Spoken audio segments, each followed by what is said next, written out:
ಓಂ ಶ್ರುತೋಪನಿಷತ್ಕ ಗತ್ಯಭಿಧಾನಾಚ್ಚ ಓಂ ತತ್ಪುರುಷೋ ಮಾನವಃ ಸಯೇನಾನ್ ಬ್ರಹ್ಮಗಮಯತಿ ನಹಿ ಅನ್ಯ ವಿದ್ಯೆಯ ಅನ್ಯಗತಿ ಯುಕ್ತ. ರಾಘವೇಂದ್ರ ಸ್ವಾಮಿಗಳು ತತ್ವಮಂಜರಿಯಲ್ಲಿ ಸಯೇನಾನ್ ಬ್ರಹ್ಮಗಮಯತಿ ಅಂತ ಈ ವೇದವಾಕ್ಯವನ್ನು ಕೂಡ ತಗೊಂಡಿದ್ದಾರೆ. ಅದು ಕೂಡ ಛಾಂದೋಗ್ಯ ಉಪನಿಷತ್ನಲ್ಲಿ ಬಂದಿರುವಂತಹ ವೇದವಾಕ್ಯನೇ. ಆ ವೇದವಾಕ್ಯದ ಪೂರ್ವ ಭಾಗದಲ್ಲಿ ತತ್ಪುರುಷೋ ಮಾನವಃ ಸಯೇನಾನ್ ಬ್ರಹ್ಮಗಮಯತಿ ಅಂತ ಬಂದಿದೆ. ತತ್ವ ಅಂದರೆ ವಿದ್ಯುತ್ ಶಬ್ದವಾಚ್ಯರಾದ ಭಾರತಿ, ಅವಳ ಪುರುಷ ಪತಿ ಅಂದರೆ ಮುಖ್ಯ ಪ್ರಾಣ. ಅವನು ಸಯೇನಾನ್ ಈ ಎಲ್ಲ ಜೀವರನ್ನು ಬ್ರಹ್ಮಗಮಯತಿ ಪರಮಾತ್ಮನ ಕಡೆ ಕರ್ಕೊಂಡು ಹೋಗ್ತಾನೆ ಅಂತ ಛಾಂದೋಗ್ಯ ಉಪನಿಷತ್ ಹೇಳಿದೆ. ಇಲ್ಲಿ ನಹಿ ಅನ್ಯ ವಿದ್ಯೆಯ ಅನ್ಯಗತಿ ಯುಕ್ತ. ಯಾರೋ ಒಬ್ಬರನ್ನು ತಿಳ್ಕೊಂಡ್ರೆ ಅಗ್ನಿ ಅಂದ್ರೆ ಇಲ್ಲಿ ಬೇರೆ ಯಾವುದೋ ಅಗ್ನಿ ಆಗಿದ್ರೆ, ವಿಷ್ಣು ಅಲ್ಲದೆ ಹೋಗಿದ್ರೆ ಆ ಅಗ್ನಿ ಅಂತ ತಿಳ್ಕೊಂಡ್ರೆ ವಿಷ್ಣುವಿನ ಪ್ರಾಪ್ತಿ ಆಗೋದು ಹೇಗೆ? ಆದ್ರಿಂದ ಇಲ್ಲಿ ಈ ಅಗ್ನಿ ಶಬ್ದ ವಾಚ್ಯನಾದವನು ಕೂಡ ವಿಷ್ಣುವೇ ಆಗಿರಬೇಕು. ಅಗ್ನಿವಿದ್ಯಾ ಅಂದ್ರೂ ಪರಬ್ರಹ್ಮ ವಿದ್ಯಾ ಅಂದ್ರೂ ಒಂದೇನೆ. ಆದ್ರಿಂದ ಅಗ್ನಿವಿದ್ಯೆಯನ್ನು ಪಡ್ಕೊಂಡವನು ಪರಬ್ರಹ್ಮನ ಪ್ರಾಪ್ತಿಯನ್ನು ಮಾಡ್ಕೋತಾನೆ ಅಂತ ಹೇಳುವುದು ಉಚಿತ ಆಗ್ತದೆ. ಅಗ್ನಿವಿದ್ಯೆ ಬೇರೆ ಆಗಿಬಿಟ್ಟಿದ್ರೆ ಅಗ್ನಿವಿದ್ಯೆಯನ್ನು ಪಡ್ಕೊಂಡವನಿಗೆ ಪರಬ್ರಹ್ಮನ ಪ್ರಾಪ್ತಿ ಆಗೋದು ಹೇಗೆ? ಆದ್ರಿಂದಲೇ ಅಗ್ನಿ ಅನ್ನೋ ಶಬ್ದವು ಪರಬ್ರಹ್ಮ ಅನ್ನೋ ಶಬ್ದವು ಪರಮಾತ್ಮನೇ ಹೇಳ್ತದೆ. ಅಗ್ನಿವಿದ್ಯೆಯು ಕೂಡ ಪರಮಾತ್ಮನನ್ನೇ ವಿಷಯೀಕರಿಸಿಕೊಂಡಿರುವಂತಹ ವಿದ್ಯೆ ಅಂತ ಗೊತ್ತಾಗ್ತದೆ. ಸೂತ್ರದ ಅರ್ಥ ಈ ಮುಂದಿನಂತೆ ಇದೆ. ಶ್ರುತೋಪನಿಷತ್ಕ ಅಂದ್ರೆ ಅದು ಅಧ್ಯಯನ ಮಾಡಿದಂತಹ ಸಾಧಕರಿಗೆ ವಿಶೇಷಣ. ಶ್ರುತ ಉಪನಿಷತ್ ಯೈಸ್ತೆ, ಯಾರಿಂದ ಈ ವೇದವು ಅಧ್ಯಯನ ಮಾಡಲ್ಪಟ್ಟಿದೆಯೋ, ಈ ವೇದ ಭಾಗವನ್ನ ಯಾರು ಶ್ರವಣ ಮನನ ಮತ್ತು ಧ್ಯಾನಪೂರ್ವಕವಾಗಿ ಅಧ್ಯಯನ ಮಾಡಿದ್ದಾರೋ ಅಂಥವರಿಗೆ ಕೇನ ವಾಯುವಿನಿಂದ, ನಾನು ಹೇಳೋದು ಸ್ವಲ್ಪ ವ್ಯತ್ಯಾಸ ಮಾಡಿ ಹೇಳಿದೆ. ಶ್ರುತೋಪನಿಷದಾಂ ಬ್ರಹ್ಮವಿದ್ಯೆಯನ್ನು ಅಧ್ಯಯನ ಮಾಡಿದವರಿಗೆ ಕೇನ ವಾಯುವಿನ ಮೂಲಕವಾಗಿ, ಕಸ್ಯ ಅಂದ್ರೆ ಪರಬ್ರಹ್ಮನ, ಗತಿ ಅಭಿಧಾನಾತ್, ಗತಿ ಅಂದ್ರೆ ಪ್ರಾಪ್ತಿ, ಅಭಿಧಾನಾತ್ ಹೇಳಲ್ಪಟ್ಟಿರುವುದರಿಂದ ಅಲ್ಲಿ ಕಗತ್ಯ ಅಭಿಧಾನಾಚ ಅಂತಿದೆ. ಕ ಅಂತನ್ನುವುದನ್ನ ಎರಡು ಬಾರಿ ತಗೊಂಡಿದ್ದಾರೆ ಅಂತ ಕಾಣಿಸ್ತದೆ. ಕ ಅಂದ್ರೆ ಒಂದು ಮುಖ್ಯ ಪ್ರಾಣ ಅಂತ ಅರ್ಥ, ಇನ್ನೊಂದು ಕ ಅಂದ್ರೆ ಪರಬ್ರಹ್ಮ ಅಂತ ಅರ್ಥ. ಮುಖ್ಯ ಪ್ರಾಣದ ಮೂಲಕವಾಗಿ ಪರಬ್ರಹ್ಮನ ಗತಿ ಅಂತ ಹೀಗೆ ಅದರ ಅರ್ಥ. ಅದನ್ನೇ ಅಲ್ಲಿ ಕ ಇತಿ ಬ್ರಹ್ಮವಾಯು ತಂತ್ರೇಣ ಉಕ್ತವು. ಕ ಎಂಬ ಶಬ್ದದಿಂದಲೇ ಚತುರ್ಮುಖ ಬ್ರಹ್ಮನನ್ನು ಮತ್ತು ವಾಯುವನ್ನು ತಂತ್ರೇಣ, ತಂತ್ರದ ಮೂಲಕವಾಗಿ ತಗೋಬೇಕು. ತಂತ್ರ ಅಂದ್ರೆ ಸಕೃದುಕ್ತಂ ಅನೇಕ ಉಪಕಾರಕಂ ತಂತ್ರಂ ಅಂತ ಹಿಂದೊಂದು ಬರೆ ಬಂದಿದೆ. ಯಾವುದೋ ಒಂದು ಶಬ್ದ ಒಂದೇ ಬಾರಿ ಬಂದಿದ್ರೂ ಕೂಡ ಅದನ್ನ ಅನೇಕ ಬಾರಿ ನಾವು ಇಟ್ಕೊಂಡು ಅದರ ಉಪಯೋಗ ಪಡ್ಕೊಳ್ಳೋದಾದ್ರೆ ಅದು ತಂತ್ರ ಅಂತ ಕರೀತಾರೆ. ಸೂತ್ರದಲ್ಲಿ ಕ ಅಂತ ಏಕ ಶಬ್ದ ಮಾತ್ರ ಇದೆ. ಅದನ್ನೇ ವಾಯುವಿನ ಮೂಲಕವಾಗಿ ಪರಬ್ರಹ್ಮನ ಬಳಿಗೆ ಹೋಗ್ತಾನೆ ಅಂತ ಹೀಗೆಲ್ಲ ಅರ್ಥವನ್ನ ಮಾಡಿದ್ದಾರೆ. ಹೆಚ್ಚಿನ ವಿವರವನ್ನೆಲ್ಲ ಅಲ್ಲಿ ನೋಡೋಣ. ವಾಸ್ತವಿಕವಾಗಿ ಸಯೇನಾನ್ ಬ್ರಹ್ಮಗಮಯತಿ ಅನ್ನೋದಕ್ಕೆ ಅಧಿಕಾರ ಭೇದೇನ ಕೆಲವರನ್ನು ಚತುರ್ಮುಖ ಬ್ರಹ್ಮನ ಬಳಿಗೆ, ಕೆಲವರನ್ನು ಪರಮಾತ್ಮನ ಬಳಿಗೆ ಕರ್ಕೊಂಡು ಹೋಗ್ತಾನೆ ಅಂತ ಹೀಗೆಲ್ಲ ಅರ್ಥ ಇದೆ. ಅದನ್ನ ಮುಂದೆ ಬ್ರಹ್ಮಸೂತ್ರ ಭಾಷ್ಯವನ್ನೇ ನೋಡುವಾಗ ಹೆಚ್ಚು ವಿವರವಾಗಿ ನೋಡೋಣ. ಶ್ರುತೋಪನಿಷದಾಂ, ಯಾರು ವೇದವನ್ನು ಅಧ್ಯಯನ ಮಾಡಿದ್ದಾರೆ ಅಂಥ ಪುಂಸಾಂ ಪುರುಷರಿಗೆ ಕೇನ ವಾಯುನ ಕಸ್ಯ ಬ್ರಹ್ಮಣಃ, ಚತುರ್ಮುಖ ಬ್ರಹ್ಮನ ಗತಿ ಆಗ್ತದೆ ಅಂತ ಹೀಗೆ ಅರ್ಥ ಹೇಳ್ತಾರೆ. ಹಾಗಾಗಿ ಕ ಅಂದ್ರೆ ಪರಬ್ರಹ್ಮನೂ ಹೌದು, ಅದು ಪರಬ್ರಹ್ಮ ನಾರಾಯಣನೂ ಹೌದು. ಕ ಅಂದ್ರೆ ವಾಯುವಿನೂ ಕೂಡ ಹೌದು. ಇಬ್ಬರನ್ನು ಹೀಗೆ ಒಂದೇ ಶಬ್ದದಿಂದ ತಗೊಳ್ಬೇಕು ಅಂತ ತಾತ್ಪರ್ಯ ಆಗ್ತದೆ. ಮುಂದೆ ತತ್ವಮಂಜರಿಯಲ್ಲಿ 79ನೇ ಗದ್ಯ ಭಾಗದಲ್ಲಿ ಅತ್ರಾಪಿ ಸೈತ್ಯುಕ್ತಿ, ಮೂಲ ಈ ಅಣುಭಾಷ್ಯದಲ್ಲಿ ಉಚ್ಯತೆ ವಿಷ್ಣುರೇವೈಕ ಸರ್ವೈ ಸರ್ವಗುಣತ್ವತಃ ಅಂತ ಹೀಗೆ ಬಂದಿದೆ. ಅಲ್ಲಿ ವಿಷ್ಣು ಅಂತ ಒಂದು ಬಾರಿ ಶಬ್ದ ಬಂದಾಗಿದೆ, ಉಚ್ಯತೆ ವಿಷ್ಣು ಅಂತ ಬಂದಾಗಿದೆ. ಮುಂದೆ ಸರ್ವಗೋತ್ತ ನಿಯಂತಾಚ ದೃಶ್ಯತ್ವಾದ್ಯುಜಿತ ಸದಾ ವಿಶ್ವಜೀವಾಂತರತ್ವಾದೇಹಿ ಲಿಂಗೈ ಸರ್ವೈ ಸಹಿ ಅಂತ ಮತ್ತೆ ಸ ಅಂತ ಬಂದಿದೆ. ಆ ಥರ ಸ ಅಂತ ಯಾಕೆ ಬಂದಿದೆ ಎರಡೆರಡು ಇನ್ನೊಂದು ಬಾರಿ ವಿಷ್ಣು ಅಂತ ಹೇಳಿದ ಮೇಲೆ ಅಂತ ಪ್ರಶ್ನೆ. ಆ ಪ್ರಶ್ನೆಗೆ ಉತ್ತರ ಪಡ್ಕೋಬೇಕು. ಇಲ್ಲಿ ಅತ್ರಾಪಿ ಅಂತ ಹೇಳಿದ್ದಾರೆ. ಹಿಂದೆ ಇಂಥ ಪ್ರಶ್ನೆಗಳಿಗೆ ರಾಘವೇಂದ್ರ ಸ್ವಾಮಿ ಉತ್ತರ ಕೊಟ್ಟಿದ್ದಾರೆ. ಇದನ್ನು ನೀವು 75ನೇ ಗದ್ಯ ಭಾಗದಲ್ಲಿ ಒಂದು ಬಾರಿ ನೋಡಬಹುದು. 75ನೇ ಗದ್ಯ ಭಾಗದಲ್ಲಿ ಪುಸ್ತಕದಲ್ಲಿ 71ನೇ ಪೇಜ್ನಲ್ಲಿ ಅತ್ರಾಪಿ ವಿಷ್ಣು ರೀತಿ ವರ್ತಮಾನೇ ಸ ಇತ್ಯುಕ್ತಿ. ವಿಷ್ಣು ಅಂತಿದ್ಮೇಲೆ ಮತ್ತೆ ಸ ಅಂತ ಯಾಕೆ ಹೇಳಿದ್ದಾರೆ? ಹಿಂದೆ ಒಂದು 2-3 ಬಾರಿ ಈ ಥರದ ರಾಘವೇಂದ್ರ ಸ್ವಾಮಿಗಳು ಆಯಾ ಪ್ರಸಂಗಕ್ಕೆ ತಕ್ಕಂತೆ ಅದನ್ನು ವ್ಯಾಖ್ಯಾನ ಮಾಡಿದ್ದಾರೆ. ಎಲ್ಲಾ ಕಡೆನೂ ಕೂಡ ಆ ಹಿಂದೆ ಹೇಳಲ್ಪಟ್ಟ ಭಗವಂತನು ಇಲ್ಲಿ ಹೇಳಲ್ಪಡುವ ಭಗವಂತನು ಏಕ ಅನ್ನೋದನ್ನು ತಿಳಿಸ್ಲಿಕ್ಕಾಗಿ ಹೀಗೆ ವ್ಯಾಖ್ಯಾನ ಮಾಡಿರ್ತಾರೆ ಅಂತ 75ನೇ ಗದ್ಯ ಭಾಗದಲ್ಲಿ ಆ ವಿಷಯ ಇದೆ. ಅತ್ರಾಪಿ ಇಲ್ಲೂ ಕೂಡ ಸ ಇತ್ಯುಕ್ತಿ. ಈಗ ನಾವು ಇಲ್ಲಿ ನೋಡೋಣ, ಈಗ 79ನೇ ಗದ್ಯ ಭಾಗದಲ್ಲಿ ಸ ಅಂತ ಯಾಕೆ ಹೇಳಿದ್ದಾರೆ ಅಂದ್ರೆ, ಯಹ ಅಗ್ನಿನಾಮ ಸಹ ಅಹಮಸ್ಮಿ. ಅಗ್ನಿ ಶಬ್ದ ವಾಚ್ಯನಾದವನು ಯಾರಿದ್ದಾನಲ್ಲ, ಸಹ ಅಹಮಸ್ಮಿ, ಅವನೇ ನಾನಾಗಿದ್ದೇನೆ ಅಂತ ಪರಮಾತ್ಮ ಹೇಳ್ಕೊತಿದ್ದಾನೆ. ಅಥವಾ ನಾನೇ ಅಹಂ ಶಬ್ದ ವಾಚ್ಯನಾಗಿದ್ದೇನೆ, ಪರಮಾತ್ಮನೇ ಅಹಂ ಶಬ್ದ ವಾಚ್ಯನಾಗಿದ್ದಾನೆ ಅಂತ ಅಲ್ಲಿ ಹೇಳ್ತಾ ಇದ್ದಾರೆ. ಇತಿ ತಚ್ಛಬ್ದೇನ ಆದಿತ್ಯಸ್ಥಮುದ್ದೇಶ್ಯ ಯಹ ಅಗ್ನಿನಾಮ ಸಹ ಅಹಮಸ್ಮಿ ಅಂತಿದೆಯಲ್ಲ, ಸಹ ಅಂದ್ರೆ ಸಹ ಅನ್ನೋದಿರುವಂತಹ ತತ್ಶಬ್ದದಿಂದ ಆದಿತ್ಯನಲ್ಲಿ ಇರುವಂತಹ ಭಗವಂತನನ್ನ ಉದ್ದೇಶ ವಿಧಾನ ಮಾಡಿಕೊಂಡು ಖಾಂತರ್ಯಾಮಿ ತಾದಾತ್ಮ್ಯ ಪಾದಾಂತ್ಯ ಪ್ರಾಣನಯ ನ್ಯಾಯೇನ ಅಹಮಸ್ಮಿ ಇತಿ ಖಾಂತರ್ಯಾಮಿ ತಾದಾತ್ಮ್ಯೇನ ಉಕ್ತಃ ಸ ಏವ ವಿಷ್ಣು ಯಹ ಏಷಃ ಅಂತರಿಕ್ಷಿಣಿ ಇತಿ ಅಕ್ಷಿಸ್ತಃ ನಿಯಂತ ಇತಿ ಸೂಚಯಿತು. ಸೂರ್ಯನಲ್ಲಿರುವಂತಹ ಭಗವಂತ ಯಾರಿದ್ದಾನಲ್ಲ ಅವನೇ ಕಣ್ಣಿನಲ್ಲೂ ಕೂಡ ಇದ್ದಾನೆ. ಯಾರೋ ಅಗ್ನಿ ಅಂತ ನೀವು ತಿಳ್ಕೊಂಡು ಬಿಡಬೇಡಿ. ಇಲ್ಲಿ ಉದ್ದೇಶ್ಯ ಅಂತಿದೆಯಲ್ಲ, ಉದ್ದೇಶ್ಯ ಅಂದ್ರೆ ಆದಿತ್ಯಸ್ಥಂ ಉದ್ದೇಶ್ಯ, ಸೂರ್ಯನಲ್ಲಿರುವ ಭಗವಂತನು ಅವನನ್ನು ಉದ್ದೇಶಿಸಿಕೊಂಡು ಅವನಲ್ಲಿ ಕಣ್ಣಿನಲ್ಲಿ ಇದ್ದಾನೆ ಎಂಬುದಾಗಿ ವಿಧಾನ ಮಾಡಬೇಕಾಗಿದೆ. ಉದ್ದೇಶ ಮಾಡುವುದು ಅಂದ್ರೆ, ಉದಾಹರಣೆಗೆ ಬೇರೆ ಒಂದು ಉದಾಹರಣೆ ಕೊಡ್ತೇನೆ. ಭಗವಂತನು ಕರುಣಾಶಾಲಿಯಾಗಿದ್ದಾನೆ ಅಂತ ಹೀಗೆ ಹೇಳಿದಾಗ, ಭಗವಂತನು ಅನ್ನೋದು ಭಗವಂತನನ್ನು ಉದ್ದೇಶ ಮಾಡಿಕೊಂಡು ಕರುಣಾಶಾಲಿಯಾಗಿದ್ದಾನೆ ಅಂತ ವಿಧಾನ ಮಾಡೋದು. ಅಲ್ಲಿ ಕರುಣಾಶಾಲಿತ್ವ ಅನ್ನೋದು ವಿಧೇಯ, ಅಲ್ಲಿ ಭಗವಂತ ಉದ್ದೇಶ್ಯ. ಪರ್ವತ ಅಗ್ನಿಮಾನ್ ಧೂಮಾತ್ ಇತ್ಯಾದಿ ಕಡೆಗಳಲ್ಲೂ ಕೂಡ ಹಾಗೇನೆ, ಪರ್ವತ ಅಂತ ಅನ್ನೋದು ಉದ್ದೇಶ್ಯ, ಪರ್ವತವನ್ನು ಉದ್ದೇಶ ಮಾಡಿಕೊಂಡು ಅಲ್ಲಿ ಅಗ್ನಿಯನ್ನು ಹೇಳೋದು. ಹಾಗೆ ಇಲ್ಲೂ ಕೂಡ ಯಾರು ಸೂರ್ಯಾಂತರ್ಗತನಾದ ಆದಿತ್ಯ ಇದ್ದಾನೆ ಅವನೇ ಅಕ್ಷಸ್ಥನಾಗಿದ್ದಾನೆ. ಅವನನ್ನೇ ಯಯೇಶ್ವಂತರಕ್ಷಿಣಿ ಅಂತ ಚಾಂದೋಗ್ಯ ಉಪನಿಷತ್ತು ಕಣ್ಣಿನಲ್ಲಿರುವ ಪರಮಾತ್ಮನು ಅವನೇ ಆಗಿದ್ದಾನೆ ಅಂತೂ ಸೂರ್ಯನಲ್ಲಿರುವ ಆದಿತ್ಯನೇ ಕಣ್ಣಿನಲ್ಲಿದ್ದಾನೆ ಅಂತ ತಿಳಿಸ್ತಾ ಇದ್ದಾರೆ. ಅವನೇ ನಿಯಂತ ಆಗಿದ್ದಾನೆ, ನಮಗೆಲ್ಲರಿಗೂ ಕೂಡ ನಿಯಾಮಕನೂ ಆಗಿದ್ದಾನೆ.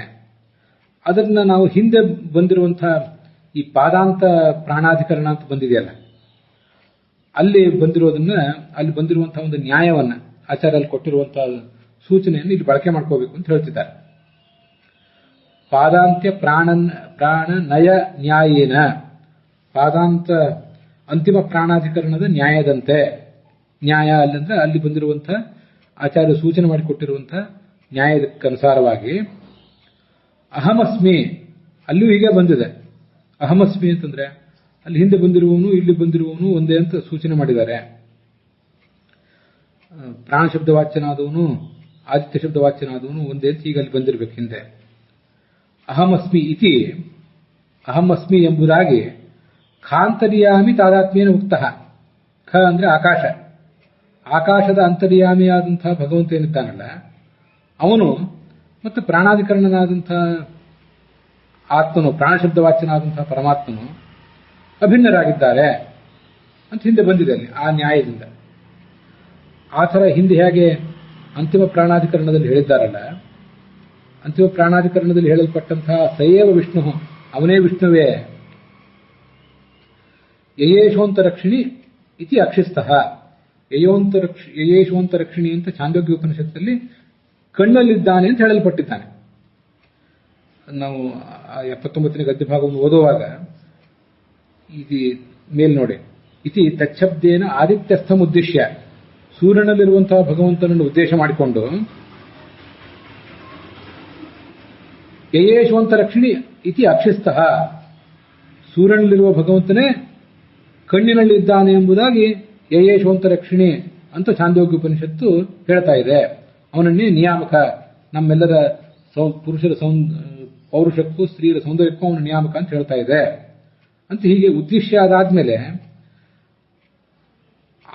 ಸೂರ್ಯನಲ್ಲಿರುವ ಆದಿತ್ಯನೇ ಕಣ್ಣಿನಲ್ಲಿದ್ದಾನೆ ಅಂತ ತಿಳಿಸ್ತಾ ಇದೆ ಅಂತ ಹೀಗೆ ತಿಳ್ಕೋಬೇಕು ಅನ್ವಯ ಮಾಡುವಾಗ.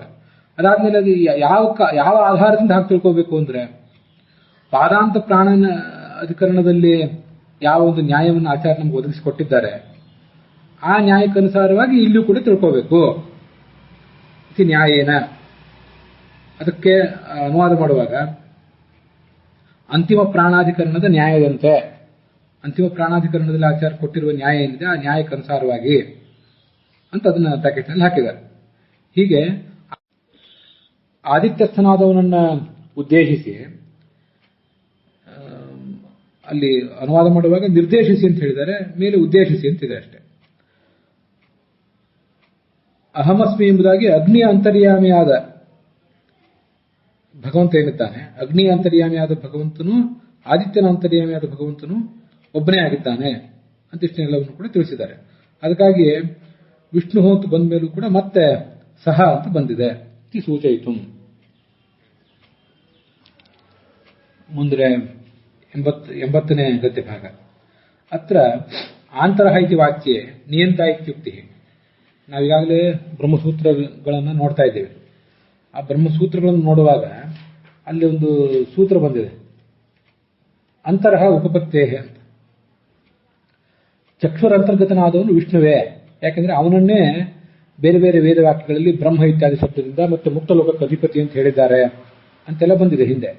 ಹಾಗಾಗಿ ಮೂಲ ಸೂತ್ರದಲ್ಲಿ ಅಂತರಹ ಅಂತ ಶಬ್ದ ಇದೆ. ಆಚಾರ್ಯದನ್ನ ಅಂತರ ಅಂತ ಶಬ್ದ ಹೇಳುವುದು ನಿಯಂತ ಅಂತ ಶಬ್ದ ಹೇಳಿದ್ದಾರೆ. ಯಾಕೆ ಹೇಳಿದ್ದಾರೆ ಅಂದ್ರೆ ಛಾಂದೋಗ್ಯ ಉಪನಿಷತ್ನಲ್ಲಿ ಯಾರನ್ನ ಏಷವು ಏವ ವಾಮನಿಹಿ ಏಷವು ಏವ ಭಾಮನಿಹಿ ಅಂತ ವರ್ಣನೆ ಮಾಡಿದಾರಲ್ಲ, ಛಾಂದೋಗ್ಯ ಉಪನಿಷತ್ನಲ್ಲಿ ಹೇಳಲ್ಪಟ್ಟಂಥವನು ಅಂತರ್ಗತನಾದವನು ಸುಮ್ಮನೆ ಅಂತರ್ಗತ ಆಗಿಲ್ಲ. ಅವನು ಕೇವಲ ಒಳಗಿರುವುದು ಮಾತ್ರ ಅಲ್ಲ, ನಿಯಂತ್ರವಾಗಿ ಅಂತರ್ಗತನಾಗಿದ್ದಾನೆ, ಕಣ್ಣಿನಲ್ಲಿದ್ದಾನೆ. ನಮ್ಮೆಲ್ಲರ ಪೌರುಷಕ್ಕೂ ನಮ್ಮೆಲ್ಲರ ಸೌಂದರ್ಯಕ್ಕೂ ಅವನು ನಿಯಾಮಕನಾಗಿ ಕಣ್ಣಿನೊಳಗಿದ್ದಾನೆ ಅಂತ ತಿಳಿಸ್ಲಿಕ್ಕಾಗಿ ನಿಯಂತ ಅನ್ನೋ ಶಬ್ದವನ್ನು ಬಳಕೆ ಮಾಡಿದ್ದಾರೆ. ಅಂತರಃ ಇತಿ ವಾಚ್ಯ ಸೂತ್ರಕ್ಕನುಸಾರವಾಗಿ, ಹಿಂದೆ ಬಂದ ಸೂತ್ರಕ್ಕನುಸಾರವಾಗಿ ಅಂತರಃ ಉಪಪತ್ತೇ ಎನ್ನುವ ಸೂತ್ರಕ್ಕನುಸಾರವಾಗಿ ಇತಿ ವಾಚ್ಯ ಅಂತರಃ ಅಂತರೇ ಆಚಾರ್ಯರು ಹೇಳಬೇಕಲ್ಲ, ಹಾಗೆ ಹೇಳುವ ಸಾಧ್ಯತೆ ಇರುವಾಗ ನಿಯಂತ ಇತ್ಯುಕ್ತಿ ಆಚಾರ್ಯರು ಅನುಭಾಷ್ಯದಲ್ಲಿ ನಿಯಂತ ಅಂತ ಹೇಳಿರುವುದು ಯಾಕೆ ಅಂದ್ರೆ ದ್ಯೋತಯಿತು, ಹೀಗೆ ತಿಳಿಸ್ಲಿಕ್ಕಾಗಿ. ಏನು ತಿಳಿಸ್ಲಿಕ್ಕಾಗಿ ಅಂದ್ರೆ ನಿಯಂತ್ರತ್ವೇನೈವ ರೂಪೇಣ ಅಕ್ಷಂತಸ್ಥತ್ವಂ, ನಿಯಂತ್ರ ಎಂಬ ರೂಪದಲ್ಲಿಯೇ ಅವನು ಕಣ್ಣಿನ ಒಳಗಿದ್ದಾನೆ. ಇದು ದ್ಯೋತಯಿತು, ಹೀಗೆ ತಿಳಿಸ್ಲಿಕ್ಕೆ. ಆ ನಿಯಂತ್ರತ್ವ ಎಲ್ಲಿ ತಿಳಿದು ಬಂದಿದೆ ಅಂದ್ರೆ ಏಷವು ಏವ ವಾಮನಿಹಿ ಇತ್ಯಾದಿನ ಉಕ್ತ ನಿಯಂತೃತ್ವ. ಏಷವು ಏವ ವಾಮನಿಹಿ ಇತ್ಯಾದಿ ವೇದವಾಕ್ಯಗಳಲ್ಲಿ, ಛಾಂದೋಗ್ಯ ವೇದವಾಕ್ಯಗಳಲ್ಲಿ ಅವನು ಕಣ್ಣಿನಲ್ಲಿದ್ದಾನೆ, ನಿಯಾಮಕನಾಗಿದ್ದಾನೆ ಅಂತ ತಿಳಿದು ಬಂದಿದೆ. ಅದಕ್ಕಾಗಿ ಅಂತರ ಅನ್ನೋ ಶಬ್ದದಿಂದ ಆಚಾರ್ಯರು ಅಲ್ಲಿ ಹೇಳದೇನೆ ನಿಯಂತ ಅನ್ನೋ ಶಬ್ದವನ್ನು ಪ್ರತ್ಯೇಕವಾಗಿ ತಗೊಂಡಿದ್ದಾರೆ. ಮತ್ತೆ ಆಚಾರ್ಯರು ಮೂಲ ವೇದವಾಕ್ಯದಲ್ಲಿ ಭಾಮನಿಹಿ ವಾಮನಿಹಿ, ಹಾಗೆ ಚತುರ್ವೇದ ಶಿಖಾದಲ್ಲಿ ವಾಮನ ಮತ್ತು ಭಾಮನ ಅಂತ ಏನು ಬಂತಲ್ಲ, ಅಲ್ಲಿ ನ ಇದೆಯಲ್ಲ, ಆ ನ ಅನ್ನೋದನ್ನೇ ನಿಯಂತ ಅಂತ ಹೇಳಿದ್ದಾರೆ ಅಂತ ತಿಳ್ಕೊಳ್ಬಹುದು. ಸೂತ್ರದಲ್ಲಿ ಅಂತರಹ ಅಂತ ಬಂದಿದೆ. ಆಚಾರ್ಯರು ಮೂಲ ವೇದವಾಕ್ಯದಲ್ಲಿರುವ ನ ಅಂತ ಏನಿದೆಯಲ್ಲ, ನ ಅನ್ನೋದು ನಿಯಾಮಕ ಅನ್ನೋದನ್ನು ತಿಳಿಸ್ತದೆ. ಆಚಾರ್ಯ ಅದನ್ನು ಹೇಳಿದ್ದಾರೆ ಅಂತ ತಿಳ್ಕೊಳ್ಬಹುದು. ಅದರಿಂದ ಏನಾಯ್ತು ಒಟ್ಟಾರೆ ಅಂದ್ರೆ ತೇನ ಅಗ್ನೇಹ ಅಕ್ಷಿಸ್ತತೆಯ ನಿಯಂತ್ರತ್ವೇ ಜೀವತ್ವ ಸಾಮ್ಯೇನ ನಿಯಾಮಕಾಂತರ ಸಾಪೇಕ್ಷಾಯ ಮನವಸ್ಥಿತಿ. ಈಗ ನೀವ್ಯಾರೋ ಇಲ್ಲಿರುವಂತ ಜೀವ, ಇಲ್ಲಿರುವಂತ ದೇವತೆ, ಅದು ಅಗ್ನಿ ಅಂತ ತಿಳ್ಕೊಂಡ್ಬಿಡ್ಬೇಡಿ ನೀವು, ಅದು ಸರಿಯಲ್ಲ. ಅಗ್ನಿಯೇ ನಮ್ಮ ಕಣ್ಣಿನಲ್ಲಿದ್ದು ನಮ್ಮನ್ನು ಒಂದು ವೇಳೆ ನಿಯಂತ್ರಿಸುವುದಾದರೆ ಅಗ್ನಿಯೂ ಒಂದು ಜೀವ ಅಲ್ವಾ, ಆದ್ರಿಂದ ಅಗ್ನಿಗೆ ಯಾರ ನಿಯಾಮಕರು ಅಂತ ಪ್ರಶ್ನೆ ಬರ್ತಿತ್ತು. ಮತ್ತೊಬ್ಬ ನಿಯಾಮಕನ ಅಪೇಕ್ಷಾ ಇದೆ, ಆವಾಗ ಅನವಸ್ಥಿತಿ, ಅನವಸ್ಥ ದೋಷ ಬಂತು.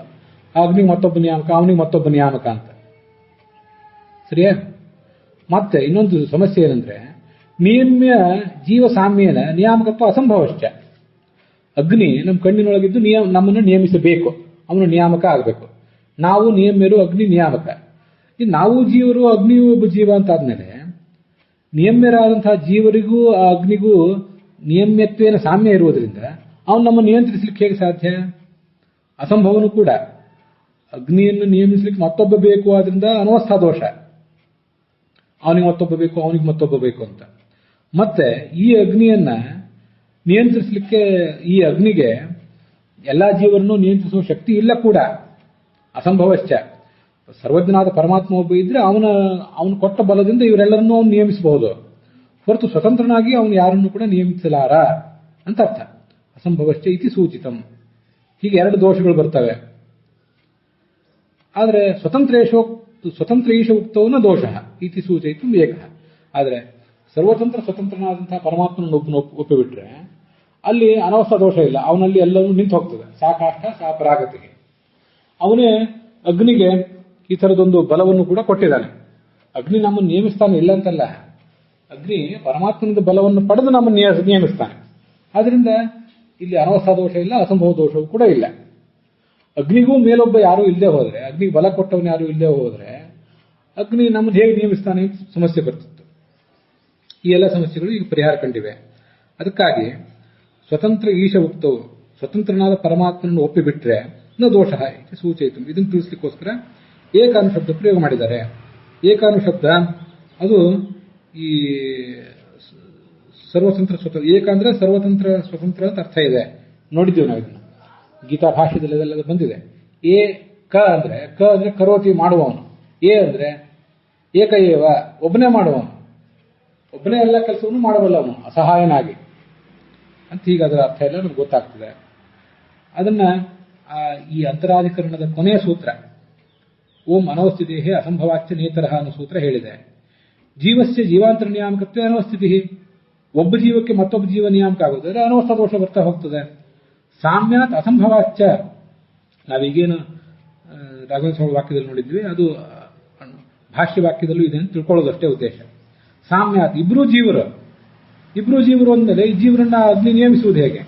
ನ ಜೀವ ನಿಯಮ ಅಸಂಭವಾಚ ನ ಜೀವ ನಿಯಮ ಪ್ರಮಾಣ ಅಭಾವಾತ್. ಅಗ್ನಿ ಇಲ್ಲಿ ವಾಚ್ಯ ಅಲ್ಲ. ಅನೀಶ್ವರ ಅಪೇಕ್ಷತ್ವಾಚ, ಇನ್ನ ಅತ್ಯಂತ ಸರ್ವೋತ್ತಮನಾದಂತಹ ಒಬ್ಬ ದೇವತೆ ಅಪೇಕ್ಷೆ ಕೂಡ ಇದಕ್ಕಿದೆ. ಆದ್ರಿಂದ ಆ ಸ್ವತಂತ್ರನಾದಂತಹ ಪರಮಾತ್ಮನನ್ನೇ ಇಲ್ಲಿ ಒಪ್ಪಬೇಕು. ನೀವು ಸ್ವತಂತ್ರನಾದಂತಹ ಪರಮಾತ್ಮನ ಒಪ್ಪದೇ ಹೋದರೆ ನಿಮಗೆ ಅನವಸ್ಥಿತಿ ಮತ್ತು ಅಸಂಭವ ಇತ್ಯಾದಿ ದೋಷಗಳನ್ನು ಎದುರಿಸುವಂತಹ ಪ್ರಸಂಗ ಬರ್ತದೆ. ಆದ್ರಿಂದ ಅಗ್ನಿ ನಿಯಾಮಕ ಅಂತ ಹೇಳಬಾರದು. ಅಗ್ನಿಯಲ್ಲಿಯೂ ಆದಿತ್ಯನಲ್ಲಿಯೂ ಕಣ್ಣಿನಲ್ಲಿಯೂ ಇರುವಂತಹ ಒಬ್ಬನೇ ಆ ಪರಮಾತ್ಮನೇ ನಿಯಾಮಕನಾಗಿದ್ದಾನೆ. ಅವನು ನಿಯಾಮಕನಾಗಿದ್ದಾನೆ ಅಂತ ತಿಳಿಸಲಿಕ್ಕೋಸ್ಕರನೇ ನಿಯಂತ ಅಂತ ಶಬ್ದ ಪ್ರಯೋಗ ಮಾಡಿದ್ದಾರೆ ಆಚಾರ್ಯರು ಅಣುಭಾಷ್ಯದಲ್ಲಿ. ಸೂತ್ರದಲ್ಲಿ ಆಂತರ್ಗತ ಇದ್ರೂ ಇವರು ನಿಯಂತ ಅಂತ ಶಬ್ದ ಪ್ರಯೋಗ ಮಾಡಲಿಕ್ಕೆ ಅದೇ ಕಾರಣ.